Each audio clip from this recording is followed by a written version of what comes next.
A Lei Magnitsky e a Perda do que Não Temos, por Paula Schmidt.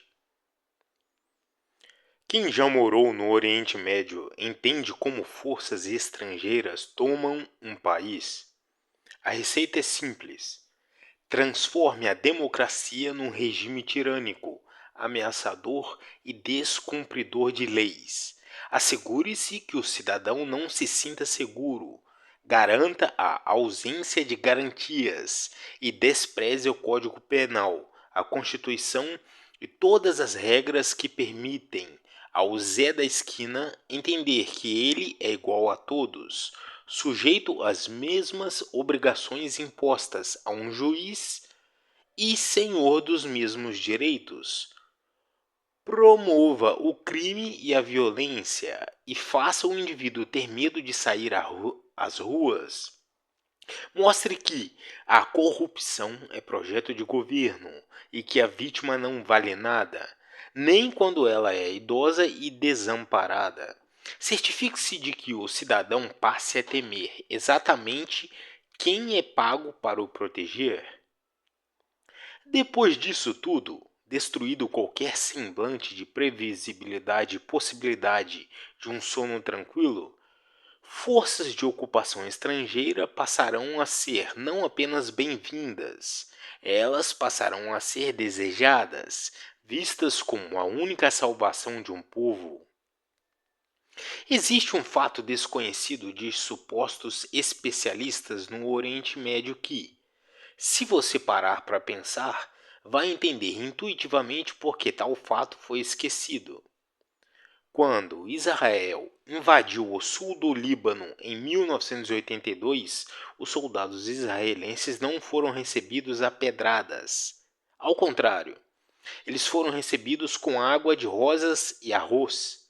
O detalhe mais revelador é quem os recebeu com tamanha honraria: libaneses xiitas na fronteira com Israel, que não aguentavam mais sofrer as consequências do conflito entre o Estado sionista e os palestinos que os combatiam na fronteira.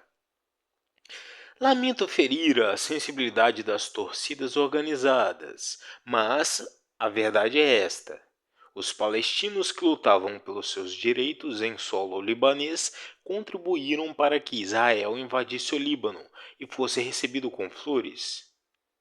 Uma mão lava a outra, mas várias mãos se ensaboam de forma magistral. O truque é muito primitivo, mas funciona com a maioria dos animais e seres humanos. As mãos precisam parecer diferentes. Isso é fundamental. Mas as mãos que se ensaboam precisam ter cores, religiões e anéis distintos, porque isso esconde precisamente o que tem de mais importante e comum entre si: o poder. Enquanto as torcidas organizadas brigam e se matam nas arquibancadas, os líderes partilham o butim ao final do jogo de guerra. Esse fato sobre o Líbano eu contei numa reportagem originalmente publicada na Rolling Stone e republicada neste Poder 360. Recomendo a leitura do artigo, apesar de ser meu, porque depois de 8 anos morando no Líbano e outros anos em Dubai, Egito, Palestina, Israel e Jordânia, eu acho que consegui identificar os ingredientes que transformam uma nação em espólio de guerra. A lei Magnitsky, contudo, não é um passo à perda da soberania e pode acabar sendo o seu oposto. Uma ajuda a um povo que já perdeu sua soberania faz tempo. A primeira coisa a se saber sobre a lei Magnitsky é que ela não pune países, mas indivíduos. De fato, a Magnitsky foi criada precisamente para individualizar punições, revogando uma lei anterior que, essa sim, previa a punição de países inteiros por crimes pontuais contra direitos humanos. Isso já fica claro no seu nome formal: Lei de Responsabilidade do Estado de Direito e de Revogação da Lei Jackson-Vanik para a Rússia e a Moldávia. Assinada em 2012 pelo presidente Barack Obama, a Lei Magnitsky partiu de um projeto bipartidário, apoiado sem atritos tanto por republicanos como democratas. Ela foi considerada mais humana e justa que a lei anterior, porque ela trocou sanções a nações inteiras por punições a homens específicos acusados de infringir direitos humanos. A lei ficou conhecida como Magnitsky, em suposta homenagem a Sergei Magnitsky. Segundo o consenso da imprensa ocidental descrito em reportagem da emissora Rádio Europa Livre, Magnitsky foi o advogado tributarista que denunciou uma fraude tributária no valor de 230 milhões de dólares. Por essa denúncia, ele foi preso sob a acusação de ter ele próprio incorrido em fraude tributária e morreu na prisão em novembro de 2009, 8 dias antes da data em que teria que ser julgado ou libertado. Segundo a Rádio Europa Livre, seus apoiadores dizem que ele foi torturado. Vale lembrar que a Rádio Europa Livre foi criada durante a Guerra Fria com dinheiro da CIA para supostamente combater a União Soviética. Hoje, esse papel de interferência governamental é feito por ONGs financiadas por bilionários. O SEID e outros órgãos que parecem públicos, mas são essencialmente privados, como a ONU. Todos parte de uma rede que faz o que eu chamo de lavagem de intenções, disfarçando de interesse público interesses que são essencialmente privados. O que me traz à mente a juíza que condenou um humorista a 8 anos de prisão por fazer o seu trabalho de humorista. Não por acaso, ela é a mesma magistrada que já condenou a 7 anos de prisão o autor de um livro que denunciava a entrega de empresas estratégicas a monopólios multinacionais pelo governo Fernando Henrique, um esquema de erosão da soberania que foi aperfeiçoado e ampliado pelo PT, especialmente nos governos Lula. Um dia, essa juíza recebeu um prêmio, e olha que lindo o nome do prêmio: OIM AJUF sobre tráfico de pessoas. A OIM é mais um braço do monopólio internacional, mediado pela ONU. E sua sigla significa Organização Internacional para a Imigração. Guarde essa informação na prateleira, porque você vai precisar dela logo logo. Primeiro, veja aqui quem são os parceiros privados da OIM: Apple, Microsoft, Gates Foundation, Amazon, Airbnb, Innovation Norway. A Innovation Norway, desconhecida do público que a ONU finge beneficiar, é o tipo de organização que esquerdista raiz chamava de imperialista, mas que agora, devidamente idiotizado, ele considera tão descolada quanto uma marca de roupa que vende camisa rasgada com cara de velha por 8 salários mínimos.